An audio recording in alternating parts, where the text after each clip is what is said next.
I stand before you tonight as somebody who has failed more than I've succeeded. Yes, I admit it, I've had more failures in my life than I've had successes. This includes businesses, business relationships, all sorts of things that I've tried in my life. But I stand here in good company. I stand here with people like Donald Trump, Robert Kiyosaki, Michael Jordan, Jordan Belfort. All these big, great people that everybody's heard about have also had probably more success and they have more failure, than success in their life. Now, what sets these people apart is two things. Firstly, they redefine what failure is. And secondly, they have a burning passion and drive inside them that keeps them going when the times get tough. So let's go. Number one, redefining what failure is. These people don't see trying something and it not working as failure. Right? They redefine that. It's called a challenge. Failure for them is only when you give up.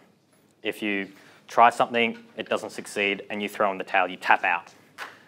Successful people, that's the only way they can fail in life. Everything else is a challenge and a learning curve. And this is what I'm putting out to you guys tonight. These two key things that successful people do, I want you to take away and implement these into your own life. Redefine what failure is. Failure is only failure if you give up and you don't get back up once you got knocked down. There's all sorts of boxing quotes that you can probably reference for that, Rocky, all those kinds of people, but just don't stay down. Keep getting up. If you stay down, that's the only way you can fail. Everything else is a learning curve, and it's called a challenge. Wipe failure out of your vocabulary. It's like a negative word of the day, right? Don't use this word. Don't use failure. Everything's a challenge. Unless you're throwing in the towel, then you can use the word failure. That's number one thing that they do. Number two is the burning desire. Because the only way you're going to get through challenge after challenge and learning curve after learning curve is to have a reason deep down inside you that fuels you to keep going through. Now, how I wanted to explain this is in a story form.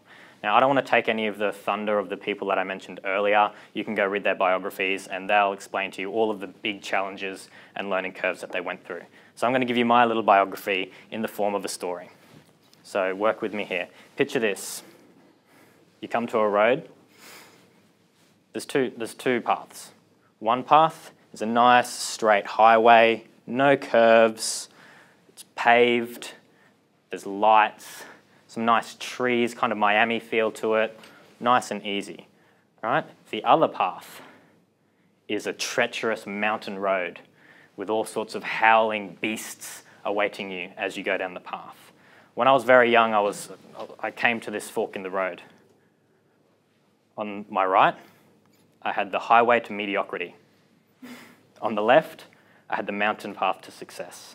I chose very young to take the mountain path to success because that didn't lead me to my goal. Above this mountain, on top of this mountain, is a flag. And this flag is your goal. It's this purpose that I was talking about that these people have. And it's not easy. If it was easy, everybody would do it, right? So anything that's worth doing is usually probably hard, and there'll be lots of challenges to get there. So when I was 21, I started my first business, and I went along this road. So envision this road, it's treacherous. The only thing you get at the start of the road is a teleportation device, and it says tap out on it, which basically, if you ever wanted to, you can always tap out and get teleported straight to the highway of mediocrity, but you can never go back. What successful people do is they leave this at the start of the road. I left it there, and I continued down the road towards this mountain. Many things happen on the mountain that only people who've been on the mountain know about or have experienced.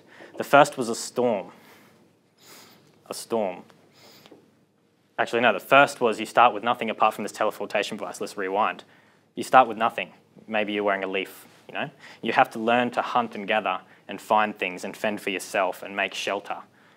In my business, I started with nothing. I started with no capital. I had to learn to fend for myself, negotiate, wheel and deal, raise capital, earn money quickly.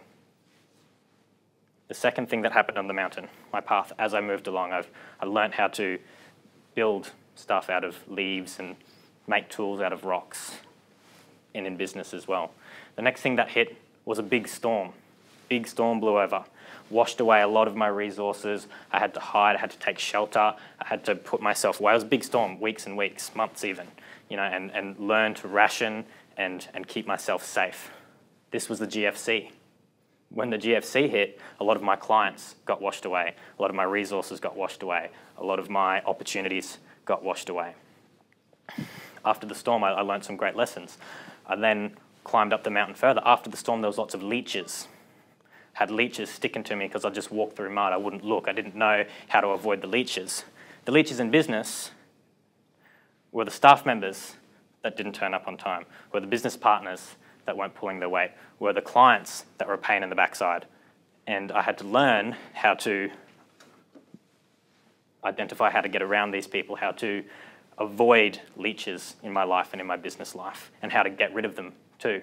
Burn them off, stab them off, rip them off. The next thing, as I climbed the mountain, I got rid of all these leeches, some still hiding, you know, sucking away. I'll find them as I go. Get up to the top of the mountain, there's a big lake and this boat. I quickly jump on the boat to get across to the island because the island looks really, really cool. But it's a sinking ship. I didn't check the boat. One of the businesses I jumped into too hastily had to go into liquidation. Right? I had to put this thing down. It was a sinking ship. I didn't check it. I jumped in. I was too hasty. The ship sunk. Now I had to learn to swim and fight off sharks and all sorts of things in the water. Creditors, lawyers, angry customers. Right? I learned to swim. I learned to fend off beasts of the deep. I then get to this island. Thank God I'm at this island. And there's monkey thieves.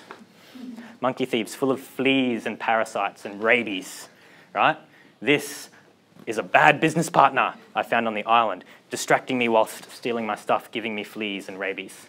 Quickly learned how to identify a monkey with rabies, right? I've learned now how to identify good business partners and bad business partners and what people to avoid and what people not to, and what people to actually take into my life.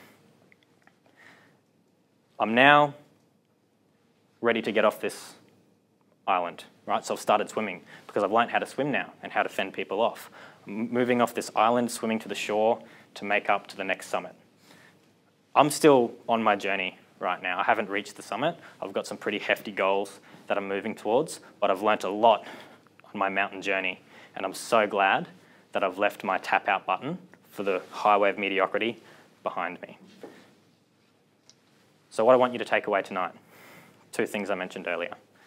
One, redefine what failure is to you, because failure is only when you give up.